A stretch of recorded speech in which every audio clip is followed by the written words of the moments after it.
ರೈತರ ರಕ್ತ ಹೀರುವ ಗ್ರಾಮ ಲೆಕ್ಕಿಗನ ಆಟಕ್ಕೆ ರೈತರು ಹೈರಾಣಾಗಿ ಹೋಗಿದ್ರು. ಲಂಚವಿಲ್ಲದೆ ಸಣ್ಣ ಕೆಲಸವೂ ಕೂಡ ವಿಲೇಜ್ ಅಕೌಂಟೆಂಟ್ ಮಾಡ್ತಾ ಇರಲಿಲ್ಲ.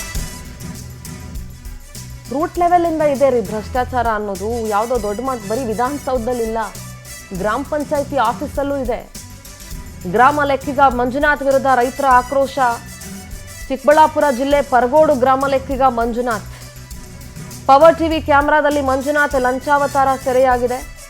ವ್ಯವಸಾಯಗಾರ ದೃಢೀಕರಣ ಪತ್ರ ನೀಡೋದಕ್ಕೆ 1,500 ರೂಪಾಯಿ ಲಂಚಕ್ಕೆ ಬೇಡಿಕೆ ಇಟ್ಟಿದ್ದಂತೆ. ಆ 1,500 ಆ ರೈತರಿಗೆ ಬಹಳ ದೊಡ್ಡದು. ದೊಡ್ಡ ರೈತ ಆಗಿರ್ಲಿ, ಚಿಕ್ಕ ರೈತ ಆಗಿರ್ಲಿ, ಲಂಚ ಕೊಟ್ಟಿಲ್ಲ ಅಂತ ಮೊದಲು ರಿಜೆಕ್ಟ್ ಮಾಡಿದ್ದ ಮಂಜುನಾಥ್ ಭಾಗ್ಯನಗರ ತಾಲೂಕಿನ ವಡ್ರಪಾಳ್ಯದ ಶಿವಪ್ಪ ಅವ್ರ ಹತ್ರ 1,500ಕ್ಕೆ ಲಂಚ ಇಟ್ಟಿದ್ದಂತೆ. ವ್ಯವಸಾಯಗಾರರ ದೃಢೀಕರಣ ಪತ್ರ ಕೊಡಕ್ಕೆ ಅದಕ್ಕೊಂದು 30 ರೂಪಾಯಿನೋ 20 ರೂಪಾಯಿನೋ ಇರುತ್ತೆ.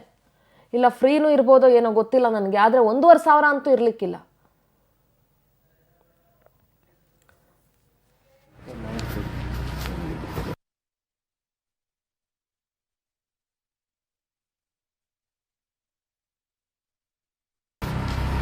ಸಾಕ ನಂದು 500 ಕೊಟ್ಟರೆ ಸರ್ ಆಯಿತು.